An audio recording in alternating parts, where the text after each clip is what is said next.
Welcome to Telangana వెలుగు. నేను మీ రాజు. నేనే రాజు నేనే మంత్రి. ఇంకో పదేళ్ళు కూడా నేనే సీఎంగా ఉంటానంటూ రేవంత్ రెడ్డి గారు మాట్లాడినటువంటి మాటలు ప్రస్తుతం కాంగ్రెస్ పార్టీలో హాట్ టాపిక్ గా మారాయి. దానికి సంబంధించి మొన్న జరిగినటువంటి మున్సిపాలిటీలో కూడా కాంగ్రెస్ పార్టీ అనుకున్నన్ని స్థానాలు విజయవంతంగా గెలవడంతో నిన్న ఢిల్లీలో ప్రియాంక గాంధీ గారిని కూడా కలిశారు. సో ఇక్కడ మాత్రం కోమటిరెడ్డి రాజగోపాల్ రెడ్డి గారు గత కొంతకాలంగా సైలెంట్ గానే ఉన్నారు. అనూహ్యంగా మళ్ళీ తనకి మంత్రి పదవి ఇస్తారా? ఇవ్వరా? సో మీరు గతంలో మాట ఇచ్చారు.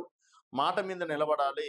మాట మీద నిలబడకపోతే డైరెక్ట్‌గా నేనే సీఎం అయితా, నేనే సీఎం కుర్చీలో కూర్చుంటా అని చెప్పేసి చెప్పడం అనేది జరిగింది. సో ఇక్కడి వరకు బానే ఉంది. మళ్ళీ నిన్న చూసుకున్నట్టయితే ఈరోజు చెప్పినటువంటి మాటేందంటే, రేవంత్ రెడ్డి గారు ఇది రేవంత్ రెడ్డి కాంగ్రెసా? లేకపోతే రాహుల్ గాంధీ కాంగ్రెసా?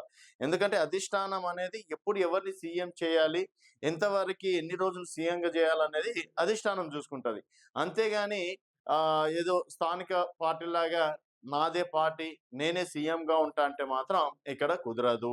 ఆల్రెడీ కొంతమంది నేతలు టీడీపీ నేతలతో, ఆంధ్ర టీడీపీ నేతలతోటి, మంత్రులతోటి టచ్‌లో ఉన్నారు. ఆ వ్యవహారాలన్నీ మాకు తెలుసు. కాకపోతే గతంలో మీరు మాటిచ్చారు, మర్యాదగా ఉండుమన్నారు. అదే మర్యాదగా నేను కూడా మంత్రి పదవిని అడుగుతున్నా. ఇంకేం లేదు, కష్టపడుతున్నా కాబట్టి ఒక ఒరిజినల్ కాంగ్రెస్ కార్యకర్తగా నేను ఈరోజు మంత్రి పదవిని అడుగుతున్నా. ఈరోజు చూసుకున్నట్టయితే మంత్రి వివేక్ ఇలాకాలో చూసుకున్నట్టయితే కాంగ్రెస్ పార్టీ అనుకున్నన్ని స్థానాలు రాలేవు.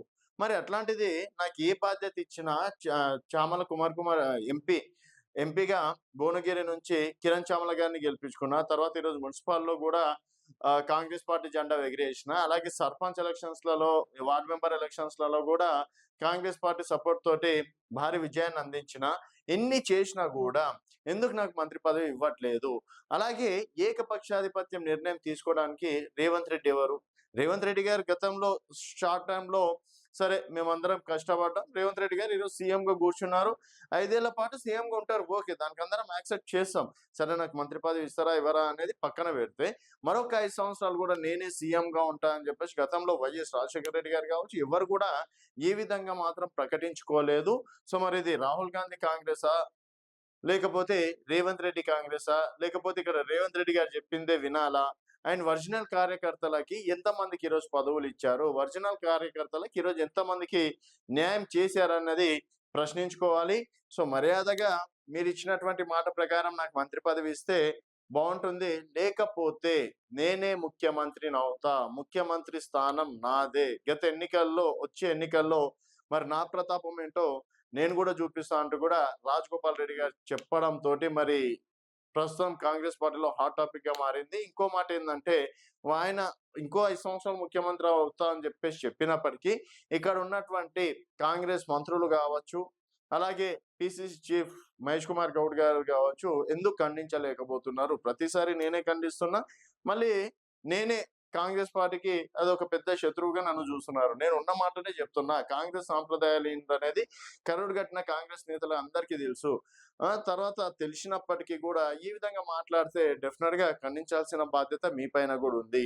అండ్ ఇంకా 2 సంవత్సరాలు కంప్లీట్ అయిపోయింది. ఇంకా 3 సంవత్సరాలు ఉంది. ఇప్పటికైనా సరే నాకు మంత్రి పదవి ఇస్తారా? ఇవ్వరా? మీరిస్తే మర్యాదగుంటుంది. నేనే సీఎం కుర్చీ తీసుకుంటే అది తిరుగుబాటు అవుతుంది అన్నది దాదాపుగా ఇంకా 2 మంత్రి పదవులు గూడా ఖాళీగా ఉన్నటువంటి పరిస్థితి అందరికీ తెలిసిన విషయమే. సో, సామాజిక సమీకరణాల భాగంగా గతంలో 2 ఎస్సీలకి, ఒక బీసీకి మంత్రి పదవి ఇచ్చారు. తర్వాత మైనారిటీ నాయకుడికి గూడా మంత్రి పదవి ఇవ్వడం అనేది జరిగింది. సో, మరిప్పుడు నాకెందుకు మంత్రి పదవి ఇవ్వట్లేదు?